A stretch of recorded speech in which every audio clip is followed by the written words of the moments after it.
মানিকগঞ্জের জুলহাসের মতো আলামিনের বিমানও একদিন আকাশে উঠবে, এমনটাই প্রত্যাশা আলামিনের।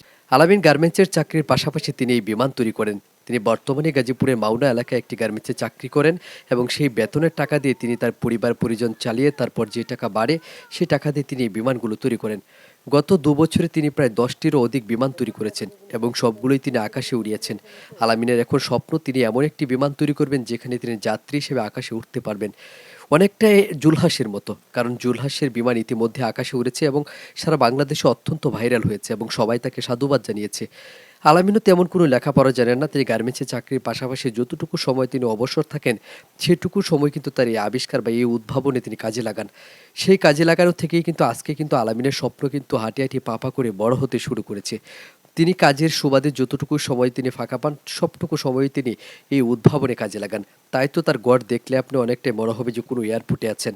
তার গড়ের চালের উপর সব জায়গায় তিনি বিমান তৈরি করে রেখেছেন।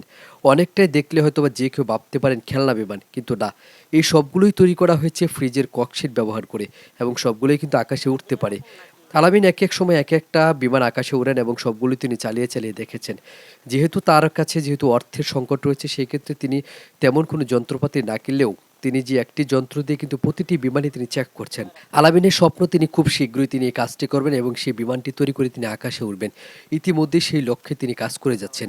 আলামিন মাত্র ১৫,০০০ টাকা বেতনের চাকরি করেন এবং সেই চাকরির টাকা দিয়ে যখন তিনি এই কাজগুলো শুরু করেন এলাকার লোকজন, তার পরিবারের লোকজন তাকে একটা সময় পাগল সম্বোধন করতে লাগে। কিন্তু আজকে যখন আলামিনের বিমান আকাশে উঠতে শুরু করেছে সবাই তাকে নিয়ে কিন্তু খুব গর্ববোধ করে। আমাদের সমাজে এরকম আলামিনের মতো অনেক মেধাবী ছেলে রয়েছে যাদেরকে হয়তোবা আমরা সঠিকভাবে পৃষ্ঠপোষকতা দিলে তারা কিন্তু তাদের নিজের মেধাকে কাজে লাগিয়ে আমাদের সমাজে এমন কিছু তৈরি করে যেতে পারে যেটা আমাদের সমাজের জন্য একটি অনন্য দৃষ্টান্ত স্থাপন করতে পারে।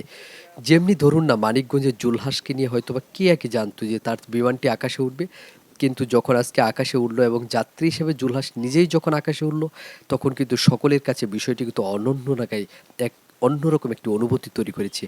ঠিক তেমনি কিন্তু আলামিনেরও কিন্তু একটি স্বপ্ন যে মানিকগঞ্জে জুলহাসের মতো তার বিমানে তিনি আকাশে উঠবেন এবং ঘুরিয়ে তিনি দেখাবেন এবং আধুনিক প্রযুক্তি পেলে সেটা খুব শীঘ্রই করা সম্ভব।